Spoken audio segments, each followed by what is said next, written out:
Hey folks, it's Ray with Taste Radio. Right now I'm honored to be sitting down with Beth Buckner and Blake Layfield of Maker's Mark. Beth, how are you? I'm great, Ray. How are you? Fantastic, fantastic. Blake, great to see you again. Good to see you, Ray. Happy Friday. Happy Friday indeed. You know what's really funny is it is Friday, and Friday gives us the opportunity to maybe sip on things that we may not have sipped on earlier in the week. And we're both stocked with some of the best bourbon in the world. That's Maker's Mark. You guys have plenty behind you. I have some right next to me. I'm very excited. My mouth is watering because I know I'm going to be cracking these bottles open pretty soon. But it's so great to sit down with you. I saw you both about 3 weeks ago at the Maker's Mark Distillery in Loretto, Kentucky. It was an honor to be there. Thanks again for hosting me. The history, the heritage, the liquid. There's something so special about Maker's Mark, and it was one of the reasons I wanted to sit down with both of you today. You both have quite a bit of history with the distillery, and I was reading a bit about Beth, and this was your first job, or joining the innovation team at Maker's Mark was your first job out of college, if I'm not mistaken, right? I had some others. It was the first in the industry. First in Um, the industry. Okay. yes. So I actually started in our quality department. And Okay. then we didn't create the innovation team until 2019 at Maker's Mark. And so I was one of the two founding members of that department as well. So Very interesting that Maker's Mark didn't have an innovation department until 2019, and let's get into that, or we'll get into that shortly. I read that when you were thinking about Maker's Mark, Beth, you had talked to your dad about it, and you had said, "There's no science in bourbon," which, I actually said that. So dad had been trying to get me in the industry for a couple of years. I graduated, thought about grad school, had done a few odd and end jobs just to make money until I figured out what I was going to do with the rest of my life. And dad said, you live 30 minutes from a distillery. Why don't you get in the industry? And I was like, Dad, there's no science in bourbon. Like, what are you talking about? And day one, I walked in, and about 30 minutes later, I was proven very wrong. And there's a ton of science in bourbon. yeah, just for context, let's talk a bit about your respective backgrounds in science and how it relates to your current jobs right now. Beth, why don't you start? Yeah, so I am a biologist by trade. Didn't really do much with biology straight out of college, but got the job in the quality lab and did a lot of the microbiological testing, looking at yeast cell counts from the distillery, running the analytical equipment, and really focused more on distillation and warehousing practices and all those influences and what impacts flavor from those standpoints, which led to innovation. And it's, to me, the science just backs up the sensory and the craft of the spirit that we make today. But it gives us a lot of insights as to what's actually happening. And Blake, I left out an important salutation for you. You have a doctor in front of your name. Talk a bit about your education and how it relates to your current role. Sure. So I have a PhD in food science from NC State University, Wolfpack, based out of Raleigh, North Carolina. And my research programming was in bioprocess engineering, which is a really fancy way of saying brewing. So I have been in the industry, spirits and alcohol industry, for over 10 years and working in a variety of spirit categories from global whiskeys to tequila, rum, vodka, RTDs, and I've had the pleasure and opportunity of working in a variety of different parts of Suntory Global Spirits, whether it's in global R&D, working with product development, process engineers, and sensory scientists, or working with our global liquid quality team on how do we ensure the analytical integrity, the regulatory compliance, and the sensory flavor attributes of our portfolio on the global stage. And here at Maker's Mark, that really flows into innovation because we're always fascinated as to where flavor comes from. And flavor is formed in the sciences. It's through chemistry, it's through microbiology, it's through the engineering. All the processes we do are grounded in science. But there's a very subjective aspect to spirits in that how people taste, smell, consume spirits can be very subjective. And I assume it's the same for you, even after all these years of being in the industry and innovating and being involved in quality control. How do you align the science of what you do with the subjective part of yourselves as consumers? Well, Beth and I disagree on the numbers a little bit on this, but I always like to say that it's 80% science and 20% the artisan aspect of whiskey making. There is an element of subjectivity to it where you are a consumer, someone that understands what makes spirits, whether it's whiskey, whether it's other spirit categories, taste great. And you have to relentlessly pursue that, even sometimes when others might be thinking, oh, well, why don't you do it this way or do that? That might be interesting. There's a lot of opinions on how to make whiskey, but Beth and I work together to say, what do we think tastes best? And it's a really small group between Beth, myself, Rob Samuels, who's our eighth generation whiskey maker and grandson of the founders, that really define what products should go out for Maker's Mark. Beth, Blake mentioned you disagree on the numbers. He's an 80-20 guy. Where do you stand on the chemistry versus the artisanal aspect of distilling? I think from distilling as a like just process, I think it is very science heavy. I think there's always going to be the art, and I don't have a number in my head because distilling is one thing, blending is another, and I think every piece has different percentages. Um, there's obviously science that makes distillation practices work the way that they do. But I also think really good distillers have this innate sense of this will work and this won't work because they've done it so long. They understand their processes. Every system is slightly different and has slight nuances. So there's still the craftsmanship of understanding your distillery, your equipment, what you're making, and how you're making it. At the very top of the list of aspects, or at the very top of the list of quality control, I think, is Maker's Mark taste vision. Everything has to align with that taste vision. And this is a term I learned when I was at the distillery a couple of weeks ago or 3 weeks ago. And it's something I hadn't heard before at any location, at any other distillery. What is it? What is Maker's Mark taste vision? And how does it impact your role as innovators and quality control professionals? So when we think about a taste vision, this brand was founded in 1953 by Bill and Margie Samuels. And at the time, whiskey was viewed as kind of a cowboy spirit, something that you had to acclimate or work to like. And when they wanted to create this brand, they didn't create it thinking, oh, I want to sell so many cases and be known all around the world or have this profit margin. They said, we just want to make a bourbon that we would be proud to share with our friends. Something that is pleasant, warm, inviting, balanced, that we think we can share. And that is the taste vision that they relentlessly pursued. And from 1953 all the way in through 2010, we only made one product here at Maker's Mark, and that's Maker's Mark Classic. So when Beth mentions that we didn't have an innovation team until 2019, it's because we didn't have a lot of innovations. It was pursuing this specific taste vision and ensuring that we have all of our processes really dialed in to make exceptional whiskey consistently. What are the attributes of that taste vision? What are you trying to achieve with each bottle, regardless of whether it's your flagship Maker's Mark or one of the more nuanced varieties like the 2024 Cellar Age, which is right here? I think we talk a lot about, what's the essence and the character of the whiskey? So from beginning to end, is it balanced? Are you getting the aromas on the nose that you expect? Are you getting the balance of the caramel, the vanilla, the baking spices that we know and love? That is classic Maker's Mark through and through.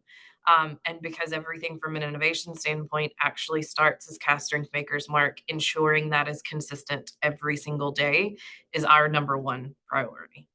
You both are stewards of the taste vision, but you have a team to help you support how it is perceived. How do you incorporate others into making sure that everyone is aligned on what Maker's Mark should taste like and the consistency of that taste? Yeah, so we've got a trained taste panel, and every single batch of Maker's Mark is tasted. And a batch for us is one fermenter, and that's about 25 barrels of whiskey. And they'll taste the new make spirit that'll go into the warehouse. And Maker's Mark has a unique maturation system. We talk a lot about aged to taste. So, what does that mean for us? It's entering into the barrel at 110 proof. It's aging in a traditional warehouse where the barrels are stored on their side, no palletized warehouses. It's rotating our barrels from top to bottom, ensuring consistency of environment and climate. And it's aging for a minimum of 6 years. And all of these things we do to get that full spectrum of flavors from oak. And each of those batches is then also going to be tasted after maturation by our taste panel to ensure that it hits all the right flavor parameters, that you've got the balance and harmony between the flavor of the grains, the flavor of oak, and the flavor of our proprietary yeast strain. And I think to add to that a little bit, you also have, every operator in the distillery is checking the incoming grains and they know what's right and what's wrong. So it starts day one on the quality of what you're accepting into the distillery. And my favorite thing is every single person owns quality across this campus in their relative departments. So it sounds like a pretty standardized and almost strict process. And that makes me wonder if you have any latitude to adjust the flavor vision or the taste vision, or how much latitude you might give yourselves to create something that may not taste exactly like the flagship Maker's Mark or the Maker's Mark cask strength. Do you give yourselves any leeway in that respect? I think absolutely. I think what we think about in innovation is we believe that bourbon is really nature distilled, that it comes from grains, it comes from oak, it comes from water, it comes from yeast, and it comes from time. And that might seem like a certain guardrail around innovation, but the way that nature can manifest itself in terms of flavor is pretty infinite. And I think for us, it just gives us purpose and thoughtful execution when we do think about innovations, when we think about how do we enhance the aspects and the flavors of our existing profile, or we're creating new innovations. Because for us, quality can be looked at, I think, really singularly as it's the analytics behind a liquid, or it's the right diameter within a bottle or a cork or some other packaging element. But for us, we think about quality in terms of the experience a consumer has with our brand. The right liquid, the right package, the right label, in the right account at the right price, with the right education, and the right cocktail at the right price. Ultimately, that forms an experience or a moment that you have. And that quality, we think, is the quality of execution behind the brand. And that's what we really think about quality, whether it's with our existing portfolio of products or any new innovation that we create. To me, innovation is about inspiration. You want to try something new because you saw something, tasted something, felt something that made you want to build or create a new product. Beth, where do you source inspiration from? And, I want to be pretty broad in this. It could be a song, it could be from another distillery. It could be from something in consumer products that has nothing to do with spirits. But what really gets you motivated to create new products, to think about innovation? I am really curious by nature and ask a lot of questions. So mine's not necessarily pulling from anything else. Mine's just, why does it work this way? And what if we did this? And how about if we approach something this way? And, what if we thought about this backwards? What does that do? And so it's not so much I'm looking outside for inspiration. It truly is, here's what we're doing. Well, why? What impacts flavor? Does that make sense? What if we did it differently? Does that change flavor? So for me, it's more just being curious and trying to understand, and understand things beginning to end, forwards and backwards, inside and out. That once I ask one question, we tend to go, okay, well, we learned this, but now we have six more questions. So where else can we kind of take some of these things? Blake, where have you been most surprised when you have chased innovation? And has that moment, or if you have had that moment, how has it impacted your perspective on what you can do with the brand and the liquid?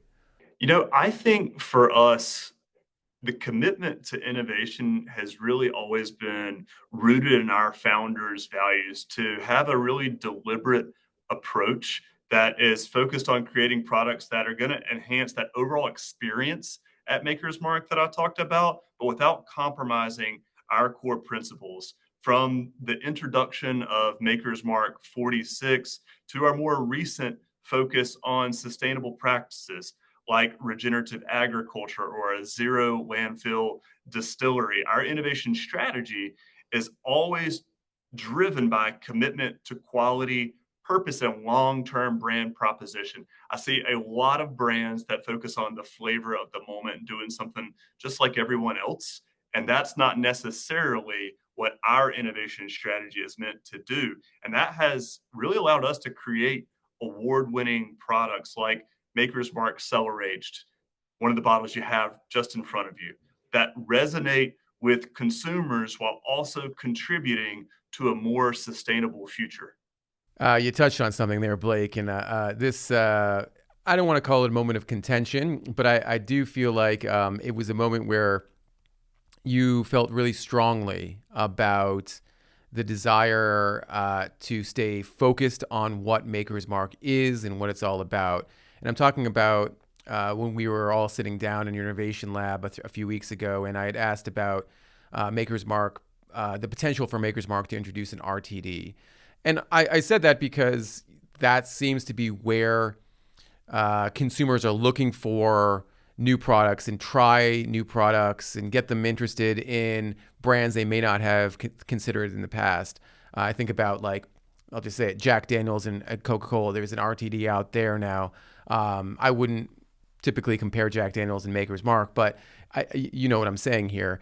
How do consumer trends and the shifting winds when it comes to consumer behavior impact your perspective on innovation? This is certainly a question for both of you. I think from our side, when we think about innovation, we think about consumer trends, there's always going to be trends, and they certainly drive a lot of conversation for us. But there's more than one way to engage with consumers. And I think when you think about RTDs, that's generally the purpose is how do you get into different occasions, impact different consumers to consider or to be aware of your brand. So if you think about that as the purpose of what an RTD does, there's more than one way to get that consideration, to get that awareness. So for us, we think about that as some of the things we're doing around sustainable practices, or some of the things we do as experiences at the distillery or in the market. So just as an example, at the distillery, there's over 80 distilleries in Kentucky where 95% of the world's bourbon is formed, and each of them probably has an experience that tells you how to make bourbon. But when you come to Maker's Mark, you can also learn about how to make bourbon, but you can also have agrotourism, you've got culinary and cocktail experiences, and you have art experiences. So that's that diversity of experience that brings in different awareness and consideration, different consumers, but without sacrificing the principles that our founders created for us. So do we feel passionate about that? Hell yeah, we do. As you should. Beth, I mean, do you feel any pressure when it comes to consumer trends, or, how bourbon consumers are thinking about extending or, want to extend may want to extend the Maker's Mark brand? Pressure, no, because I think the one thing that we've done really well is, this started with Bill Jr. and then Rob did the same thing, is we set very clear guardrails around innovation and what's inbounds and out of bounds. And we actually had a very in-depth conversation about RTDs a few years ago. And we said, if we were ever to do an RTD, it would taste just like you walked up to your bartender and the bartender made it for you. And it should taste like that the day it's bottled, 6 months down the road, and a year later after it's been sitting on shelf. And we've never been able to accomplish that. And so for us, we were like, it's not the best expression of Maker's Mark, so it's not an avenue we're going to pursue. And so it's just being very clear on what's in scope, what's out of scope, and then understanding consumer trends are changing every time we turn around. Is it something that we partner with our local diplomats and they do a cocktail strategy and market to reach those consumers in a different way? It doesn't always have to be you have to create a brand new liquid to attack this. It's how do you look at the bigger picture and understand you can reach the same consumers, but maybe looking at it in a slightly different way. One of the things that was most impressive about our conversation a few weeks back was when you talked about the independence that you both have in new product development. And you can do it without, I'm going to use a word here that's mine, without a lot of interference from anyone else. And again, that's my word, not yours. How do you utilize that independence to its most effective or most useful way, in the most useful way, while also incorporating perhaps the perspective of the distilling teams, the marketing teams who might be breathing down your neck about those kinds of trends and what consumers are asking for? How do you do it in a way that keeps everyone happy and is as harmonious as it could be? You're thinking really hard on that one. I think for me, Blake and I sit in a lot of conversations with everybody. We meet with the leadership team once or twice a week at the distillery. We're constantly in conversation with our marketing team. We're constantly in communication with Rob. So you're always getting inputs, but our best ideas come from us standing in the kitchen, having a cup of coffee and just having a conversation. And starting with have you thought about this? And then he'll go, well, what if we do that? And then Ryan, who's the third member of the innovation team, will go, well, what about this? And so it becomes a conversation where instead of a singular idea being, okay, maybe this could be effective, 20 minutes later, we're in a much better place and go, we have something and we think it could be really special. And I think that speaks to our culture a bit. Maker's Mark was recently named by Fast Company as one of the top 100 best workplaces for innovators globally, and among the top 5 best workplaces for innovators in sustainability. And this recognition really highlights that culture that's deeply rooted in innovation, quality, and sustainability. And that's pervasive at the distillery, where we foster an environment where every employee, from distillery operators to our marketing professionals, is encouraged to contribute ideas. And Beth and I always happy to listen to people's ideas. Not that we necessarily care about their, we will listen to them. And sometimes that helps us think, how do we weave those into the overall narrative? Because ultimately, it is a really small group of people that influences and protects the quality of not only our existing portfolio, but also our future. I've mentioned this a number of times. I think there's something very specific and unique about Maker's Mark, and I'm not alone, I'm sure. You think about the shape of the bottle, the red wax, the specificity of the liquid. It makes for a very special brand. Introducing this brand to younger consumers, younger legal drinking age consumers, I think might be a bit of a challenge because of the heritage and because of the fact, obviously, and we all know this, that younger consumers are drinking less than in previous generations. Establishing a relationship with those folks seems to be tougher than it has been in the past. How does that impact your perspective on innovation and new product development? Yeah, I think you're pretty spot on there, Ray, where consumer habits are changing. And for us, we see that as quite positive because younger consumers are drinking less. And that's probably good for everyone's health. But when they choose to drink, they're choosing to drink better. And that's where this brand actually started, was to be a better bourbon, something that was different than what existed at the time, something that was pleasant, something that was inviting. And we start to think about that in terms of sustainability, because while their drinking habits are also changing, there's so much data that's showing that consumers are choosing to not only think about price and flavor, but also what the brand means. So for us, We are pursuing regenerative agricultural practices that are influencing the quality of our grains. We're protecting our water with a 78-acre natural water sanctuary. We've got the world's largest American white oak research repository, ensuring a more sustainable future for oak, but we're also B Corp certified, kosher certified, and have zero waste to landfill distilleries. So when they choose Maker's Mark, not only do they have a liquid that looks good, that tastes good, that brings good taste to taste good, they also have something that is quite sustainable that they can feel has authenticity of value. So they can feel good about it in a variety of ways. Beth, if you were at a bar and there was someone sitting next to you who looked like they were about 23, 24 years old, and you wanted to introduce them to Maker's Mark, what would be your approach? I'd start to ask them what they like to drink, because I think there's a slight misconception that whiskey, you need to understand the whiskey and it needs to be neat or on the rocks and all of these things. Our whiskey works really well in a variety of cocktails. You can put it in, we often do, often is a very bad word, but we like a espresso martini, but with Makers instead of vodka. I love a French 75, but replacing the gin for Makers 46. So there's this plethora of ways that you can introduce new consumers to our whiskey in an easier way with a cocktail, because that for a 23, 24-year-old, they're not going to want a neat pour unless they're taking shots. And I don't recommend just shooting whiskey without tasting it first, because you can't, it's just alcohol burn at that point.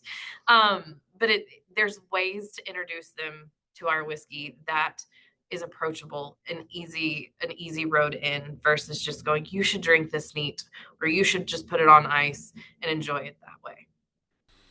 Of the 4 bottles here, the latest release is the 2024 cellar aged. And when I tried this at the distillery, I was really impressed in a way that I hope doesn't come across as offensive. It didn't taste to me like Maker's Mark. It didn't taste like what I've come to know as Maker's Mark. And that, that really excited me.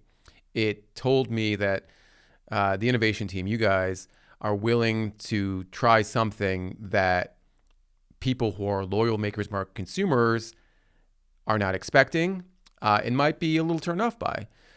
That, again, I think is the essence of innovation, is doing something that people may not expect. But how much further can you go with that? And I'm speaking for myself. Maybe everyone else is like, oh no, this tastes exactly like Maker's Mark. But for someone like me who's excited by the idea of going a little bit further, is that something that you consider when you are strategizing around new products? I think so. I think we're always pursuing new taste visions. I mean, keep in mind that Maker's Mark Cellar Aged starts off as Maker's Mark Cask Strength, aged in a traditional warehouse for 6 to 8 years, and then it goes into our limestone cellar. That's an experiment that we put in years ago, and we're starting to see the fruits of that. We don't know where it'll end, Ray, but what we do know is that the quality of the whiskey continues to increase year on year. And the consumers are going along that journey of experimentation and learning with us with cellar aged. So we're going to continue to push the cellar aged platform until we start to find that area where the quality of the whiskey starts to drop. Because when it comes to bourbon, because of our use of new casks and the temperature in Kentucky, age is not always an indicator of quality.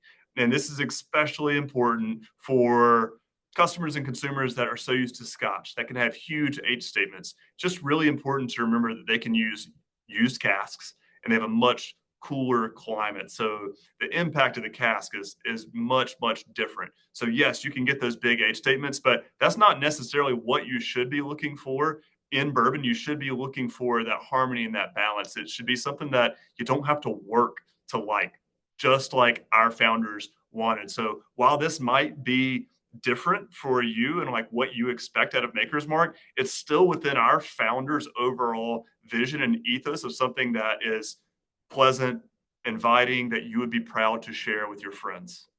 People are going to have a couple big takeaways in a general sense from this conversation. A, there is a lot of science when it comes to making bourbon, and B, age doesn't necessarily mean better. So I think those are two big misconceptions about bourbon. But my last question was really related to what I think you both want to achieve at some point, which is making a mark, pun intended, or no pun intended, at the distillery. I imagine it can be pretty hard because of the history, because of the heritage. But, how do you see yourselves making a lasting and very personal impact on the distillery? And again, I think, something like the 2024 Cellar Age is something that, you should be known for, because it is such a specific and unique product as compared to anything else that I've tried from Maker's Mark. I imagine that this could be the foundation for something even more impactful and more generational, I think, for Maker's Mark. But how do you see yourselves as putting your stamp on the brand? Or do you even feel like you need to?